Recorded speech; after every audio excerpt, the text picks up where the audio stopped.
Para hadirin yang dirahmati Allah, rumah kita yang di dunia saja yang kita miliki, itu kita bangun dengan sebagus-bagusnya, padahal kita tahu bahwa itu bersifat hanya sementara.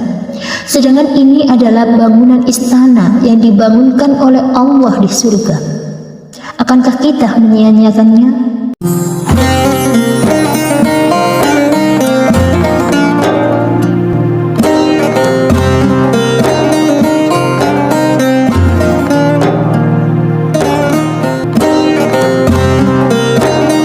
Assalamualaikum warahmatullahi wabarakatuh. Bismillahirrahmanirrahim.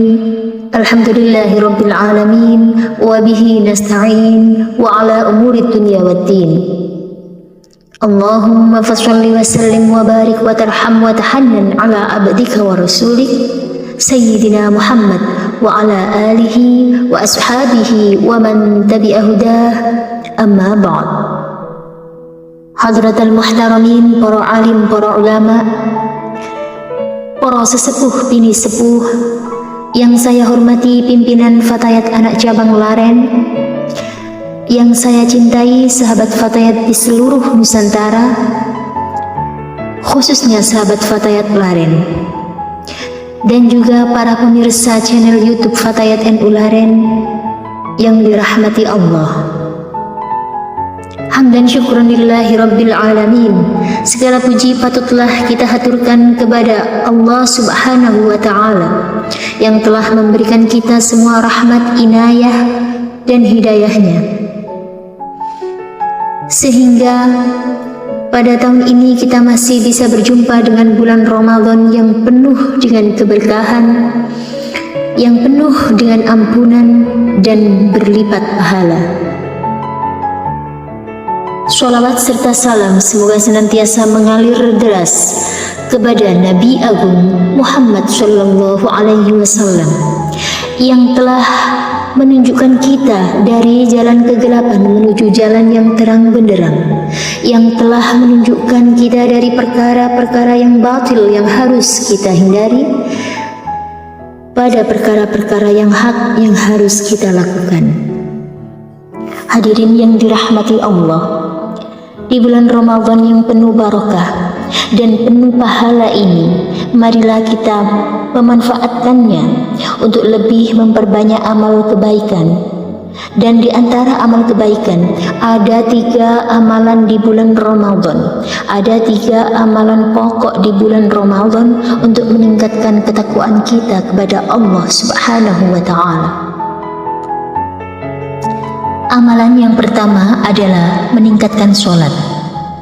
Amalan ini merupakan suatu kegiatan menaikkan level tambahan dari hanya sholat fardu ditambah dengan sholat sunnah.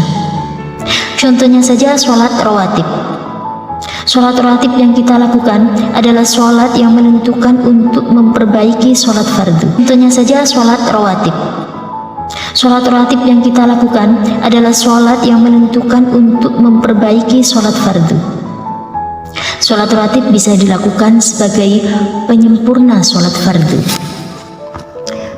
Sabda Rasul menyebutkan, bila 12 rakaat sholat rawatib dilaksanakan, maka dijamin akan dibangunkan istana di surga. Masya Allah. Para hadirin yang dirahmati Allah, rumah kita yang di dunia saja yang kita miliki, itu kita bangun dengan sebagus-bagusnya, padahal kita tahu bahwa itu bersifat hanya sementara. Sedangkan ini adalah bangunan istana yang dibangunkan oleh Allah di surga. Akankah kita menyia-nyiakannya? Tidak. Kita tidak boleh menyia-nyiakannya. Jadi marilah kita meningkatkan dan lebih meningkatkan lagi untuk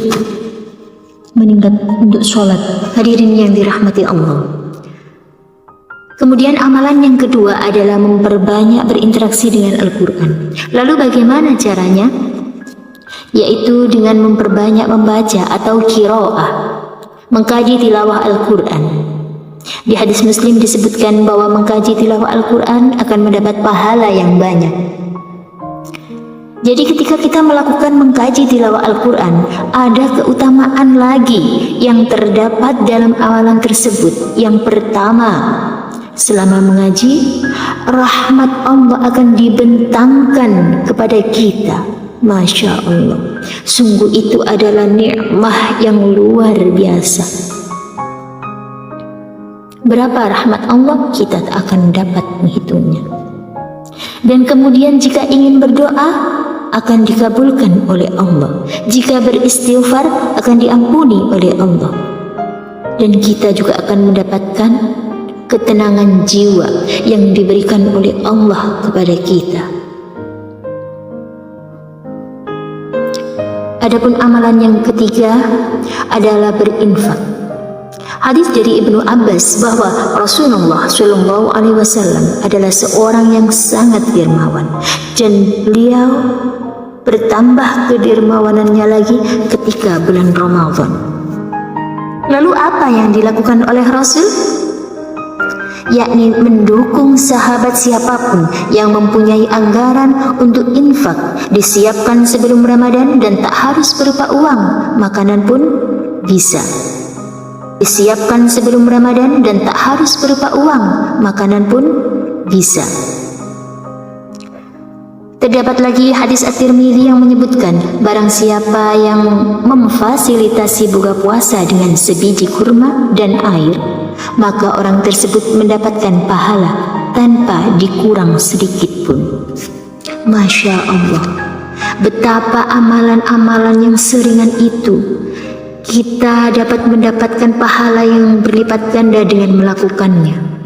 Kita bisa meningkatkan ketakwaan kepada Allah Subhanahu wa Ta'ala. Jadi, para hadirin yang dirahmati Allah, marilah kita melakukan semua kebaikan-kebaikan yang kita bisa lakukan selama ada kesempatan, selama ada niat, insya Allah kita bisa melakukannya.